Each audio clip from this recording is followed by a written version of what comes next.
बात थी सन 1939 की, जब पूरा विश्व द्वितीय विश्व युद्ध की चपेट में था। तब सुभाष ने आज़ादी की क्रांति को और तेज कर दिया। अंग्रेज़ों को सुभाष से डर लगने लगा। तब उन्हें जेल में बंद कर दिया गया। जेल जाने के बाद सुभाष चंद्र बोस ने खाना पीना त्याग दिया। तब अंग्रेज़ सरकार सुभाष की मृत्यु से डरकर सुभाष को उनके घर में छोड़ दिया और उनके घर पुलिस का कड़ा पहरा लगा दिया। लेकिन पुलिस का पहरा तोड़कर सुभाष चंद्र बोस यूरोप चले गए और अन्य देशों की मदद से एक सेना तैयार किया और अंग्रेज़ों को घुटनों में ला दिया। अंग्रेज़ों को घुटनों में लाने वाले सुभाष कोई और नहीं, वो क्रांतिकारी नेताजी सुभाष चंद्र बोस हैं, जिन्होंने कहा था, तुम मुझे खून दो, मैं तुम्हें आज़ादी दूंगा। सुभाष चंद्र बोस की कहानी शुरू होती है 23 जनवरी 1897 को, जब उड़ीसा के कटक शहर में उनका जन्म होता है। सुभाष चंद्र बोस 14 भाई बहन थे। उनके पिताजी का नाम जानकीनाथ बोस था, उनकी माता का नाम प्रभावती था। सुभाष चंद्र बोस पढ़ने लिखने में बहुत तेज विद्यार्थी थे। 1915 में जब वो इंटरमीडिएट की परीक्षा दे रहे थे, तब वो बहुत बीमार थे। बीमार होते हुए भी द्वितीय श्रेणी में पास हुए। सुभाष चंद्र बोस सेना के सिपाही बनने के लिए बहुत इच्छुक थे, लेकिन उनकी एक आंख खराब होने के कारण उन्हें सेना में भर्ती नहीं किया गया। सेना में नौकरी न मिलने के कारण सुभाष चंद्र बोस ने स्कॉटिश चर्च कॉलेज में बीए की पढ़ाई करना शुरू कर दिया। पूरे कॉलेज में दूसरा स्थान आने के कारण पिता की इच्छा थी कि सुभाष चंद्र बोस आईसीएस बने। आईसीएस उस समय की सबसे बड़ी रैंक की नौकरी होती थी। आज के समय में जो आईएएस रैंक की नौकरी है, उस समय आईसीएस उसी रैंक की नौकरी थी। पिताजी के कहने पर सुभाष चंद्र बोस 15 सितंबर 1919 को आईसीएस की तैयारी करने इंग्लैंड चले गए। सुभाष चंद्र बोस अगले ही वर्ष 1920 में आईसीएस की परीक्षा में उत्तीर्ण हो गए और आईसीएस की नौकरी इंग्लैंड में ही करने लगे। नौकरी करते वक्त सुभाष चंद्र बोस को यही लग रहा था कि मैं अंग्रेज़ों की गुलामी कर रहा हूँ, क्योंकि सुभाष चंद्र बोस महर्षि दयानंद सरस्वती और अरविंद घोष के सिद्धांतों पर चलते थे। सुभाष चंद्र बोस ने एक पत्र अपने पिताजी के नाम लिखा और कहा कि मैं आईसीएस की नौकरी से त्यागपत्र दे रहा हूँ, मैं अंग्रेज़ों की गुलामी नहीं कर पाऊँगा। दोस्तों, पूरे शहर में यह खबर फैल गई थी कि सुभाष चंद्र बोस आईसीएस की नौकरी छोड़कर अपने देश लौट रहे हैं। जून 1921 को सुभाष चंद्र बोस अपने देश लौट आए। देश के लोगों ने सुभाष चंद्र बोस का जमकर स्वागत किया। इतना बड़ा जनसैलाब देखकर सुभाष चंद्र बोस का मन एकदम भावुक हो उठा और उन्होंने देश को अंग्रेज़ों की गुलामी से आज़ाद कराने के लिए मन ही मन में प्रतिज्ञा ली। अब सुभाष चंद्र बोस का एक ही सपना था, वो था आज़ाद भारत को देखना। उन दिनों भारत में अंग्रेज सरकार के खिलाफ गांधी जी असहयोग आंदोलन चला रहे थे। बंगाल में इस आंदोलन का नेतृत्व दास बाबू कर रहे थे।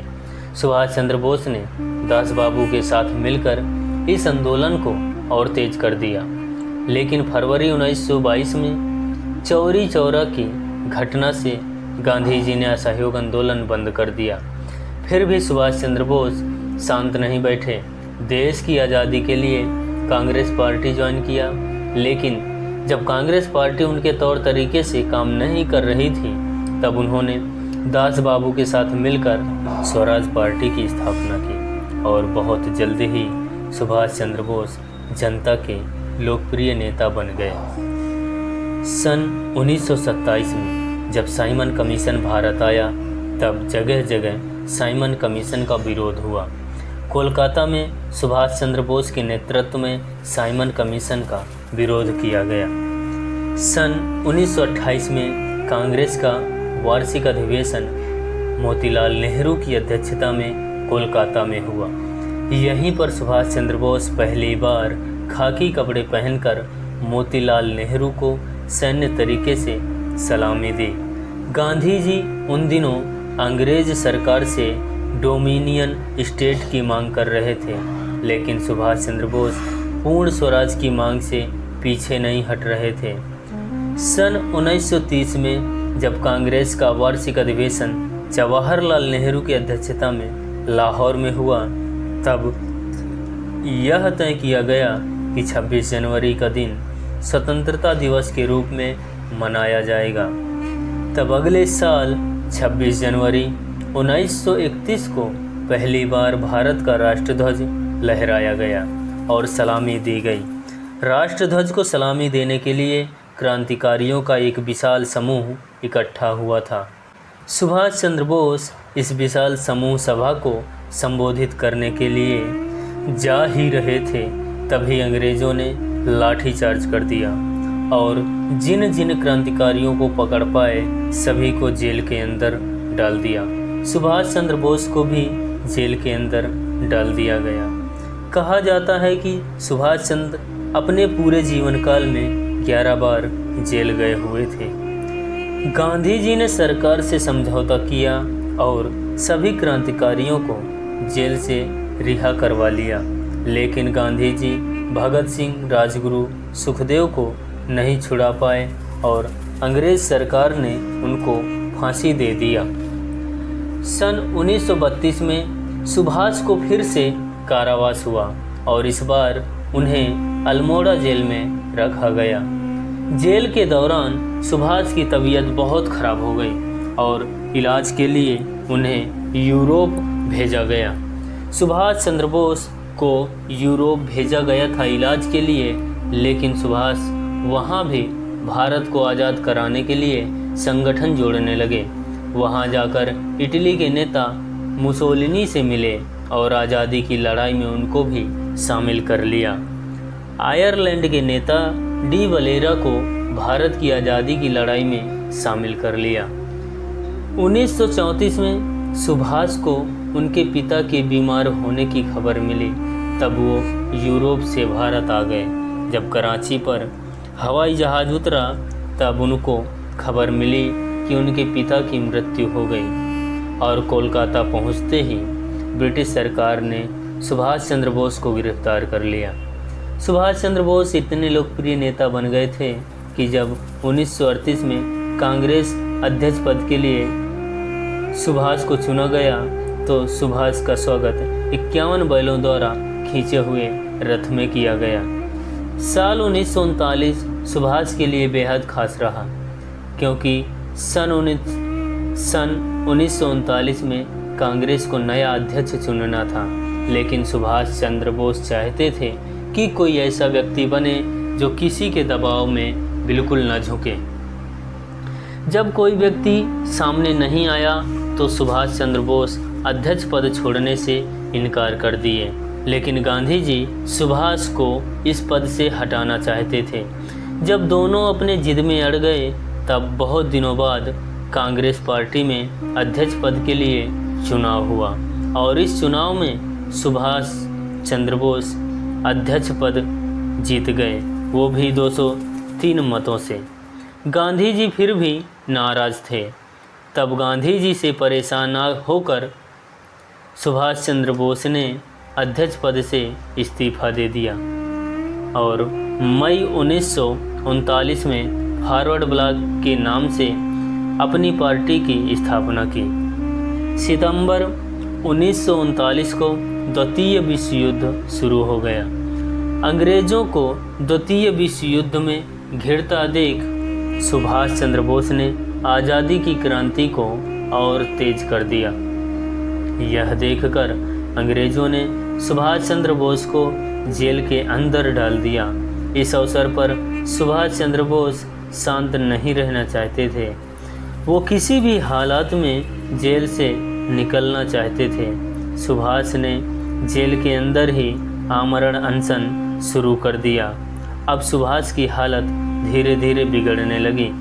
अंग्रेज सरकार सुभाष को छोड़ना नहीं चाहती थी, लेकिन सुभाष की मृत्यु ना हो जाए इस डर से सुभाष को उनके घर लाया गया और घर पर नज़रबंद करके रखा गया। घर के बाहर पुलिस का कड़ा पहरा बिठा दिया गया। घर से निकलने के लिए सुभाष चंद्र बोस ने एक योजना बनाई और सुभाष चंद्र बोस एक पठान मोहम्मद जियाउद्दीन का भेष धारण किया। वैसे ही कपड़े पहने और पुलिस को चकमा देकर घर से निकल गए। सुभाष चंद्र बोस घर से निकलकर शरद बाबू के बड़े बेटे की गाड़ी में बैठकर कोलकाता से दूर झारखंड के राज्य धनाबाद जिले गोमोह गए। गोमोह रेलवे स्टेशन से मेलगाड़ी पकड़कर पेशावर पहुँचे। पेशावर में उन्हें फॉरवर्ड ब्लॉक के एक सहकारी मियाँ अकबर शाह मिले। मियाँ अकबर शाह ने उनकी मुलाकात कीर्ति किसान पार्टी के भगत राम तलवार से करा दी। सुभाष चंद्र बोस भगत राम तलवार के साथ पेशावर से अफ़गानिस्तान की राजधानी काबुल की ओर निकल पड़े। इस सफ़र में भगत राम तलवार रहमत खान नाम के पठान और सुभाष चंद्र बोस गूंगे बहरे चाचा का भेष बनाया और पहाड़ियों में पैदल चलकर पूरा सफ़र तय किया।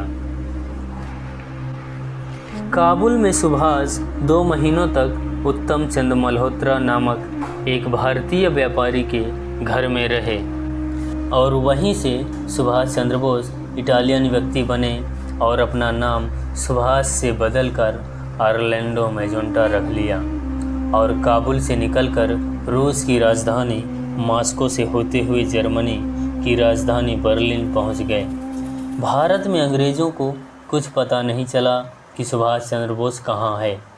पुलिस वालों को लग रहा था कि सुभाष चंद्र घर पर हैं, क्योंकि सुभाष के लिए प्रतिदिन भोजन दिया जाता था और प्रतिदिन थाली का भोजन खाली हो जाता था। इसलिए सुभाष चंद्र बोस पर कोई शक नहीं हुआ। सुभाष की जब कोर्ट में पेशी होनी थी तब अंग्रेज़ों को पता चला कि सुभाष घर पर नहीं है। तब अंग्रेज़ों की जासूस एजेंसी सुभाष को ढूंढने लगी, लेकिन कोई पकड़ नहीं पाए। इधर सुभाष जर्मनी पहुंच चुके थे और हिटलर से मिलने का इंतज़ार कर रहे थे। हिटलर बहुत क्रूर शासक था। वो युद्ध के दौरान दुश्मनों को धोखा देने के लिए अपने हमशक्ल बनाकर रखता था। हिटलर सुभाष से मिलने में कोई दिलचस्पी नहीं रखता था। वो पहले अपने हमशक्ल को भेज, लेकिन सुभाष उनसे नहीं मिले। सुभाष ने उनसे स्पष्ट कहा कि मैं हिटलर से मिलने आया हूँ, उनके हमशक्ल से नहीं। जब हिटलर के हमशक्ल ने हिटलर से बताया कि वो हमें पहचान गया और हमसे मिलने से इनकार कर दिया, तब हिटलर सुभाष से मिलने गए। सुभाष से मिलने के बाद हिटलर सुभाष से बहुत प्रभावित हुए। सुभाष हिटलर की मदद से मार्च 1943 को जर्मनी के कील बंदरगाह से अपने साथी आबिद हसन सफरानी के साथ एक जर्मन पनडुब्बी में बैठकर हिंद महासागर में मैडागास्कर के किनारे पहुँचे। वहाँ वो पनडुब्बी से बाहर निकलकर छोटी नाव के सहारे जापानी पनडुब्बी तक पहुँच गए और जापानी पनडुब्बी पर बैठकर जापान चले गए। ऐसा पहली बार हुआ कि जब युद्ध के दौरान एक पनडुब्बी से दूसरे पनडुब्बी पर अदला बदली की गई थी। सुभाष जापानी पनडुब्बी के सहारे जापान पहुंच गए और इंडोनेशिया के पदांग बंदरगाह पर उतरे। सुभाष जापान पहुंचकर जापान के प्रधानमंत्री जनरल हिदेकी तोजो से मिले। उन दिनों जापान ब्रिटिश का दुश्मन था, इसीलिए सुभाष ने जापानी प्रधानमंत्री को भरोसा दिया कि हम भारत से ब्रिटिश सरकार को युद्ध में पराजित करेंगे। सुभाष ने अपनी योजना बताते हुए जापान के प्रधानमंत्री को प्रभावित कर लेते हैं। तब जापान के प्रधानमंत्री सुभाष को मदद करने के लिए आश्वासन देते हैं और युद्ध के दौरान जापान ने जितने भारतीय सैनिकों को कैद में रखा था सबको रिहा कर दिया। लेकिन यहाँ पर सुभाष चंद्र बोस के आने से पहले ही सन 1942 में द्वितीय विश्व युद्ध के दौरान जापान की सहायता से टोक्यो में भारत को आज़ाद कराने के लिए आज़ाद हिंद फौज का गठन होता है। इस सेना के गठन में कैप्टन मोहन सिंह, रास बिहारी बोस और निरंजन सिंगल ने महत्वपूर्ण भूमिका निभाई। आज़ाद हिंद फौज कुछ दिन तक सही रही, लेकिन कुछ नियमों को लेकर जापान सरकार उनसे नाराज़ हो गई और कैप्टन मोहन सिंह और निरंजन सिंगल को गिरफ्तार कर लिया। इनके गिरफ्तार होने के बाद रास बिहारी बोस अकेले इस फौज का नेतृत्व करते थे। इधर जून 1943 में जब सुभाष चंद्र बोस जापान के प्रधानमंत्री से मिलने के बाद टोक्यो रेडियो से प्रसारण जारी किया, कहा कि अंग्रेज़ों से यह आशा करना बिल्कुल व्यर्थ है कि वे स्वयं अपना साम्राज्य छोड़ देंगे। हमें भारत के भीतर व बाहर से स्वतंत्रता के लिए स्वयं संघर्ष करना होगा। यह भाषण सुनकर रास बिहारी बोस ने खुश होकर आज़ाद हिंद फौज की कमान सुभाष चंद्र बोस को सौंप दी। जुलाई 1943 को सिंगापुर के टाउन हॉल के सामने पहली बार सुप्रीम कमांडर के रूप में सुभाष चंद्र बोस ने सेना को संबोधित किया और संबोधित करते हुए दिल्ली चलो का नारा दिया। आज़ाद हिंद फौज और जापानी सेना मिलकर युद्ध करने का निर्णय लिया। दोनों सेना मिलकर बर्मा सहित रंगून से होते हुए जर्मनी के रास्ते भारत की ओर बढ़ रहे थे। मार्च 1944 में आज़ाद हिंद फौज की सेना ने कोहिमा और इम्फाल को अंग्रेज़ों से मुक्त करा लिया। अक्टूबर 1943 में सुभाष चंद्र बोस ने आज़ाद हिंद फौज के सर्वोच्च सेनापति के हैसियत से सिंगापुर में स्वतंत्र भारत की अस्थायी सरकार आज़ाद हिंद सरकार की स्थापना की। इस सरकार को 9 देशों ने मान्यता दी। सिंगापुर और रंगून में आज़ाद हिंद फौज का मुख्यालय बनाया गया। फरवरी 1944 को आज़ाद हिंद फौज ने अंग्रेज़ों पर दोबारा भयंकर आक्रमण किया और कोहिमा पलेल के प्रदेश से अंग्रेज़ों को दौड़ा दौड़ा कर मारा गया।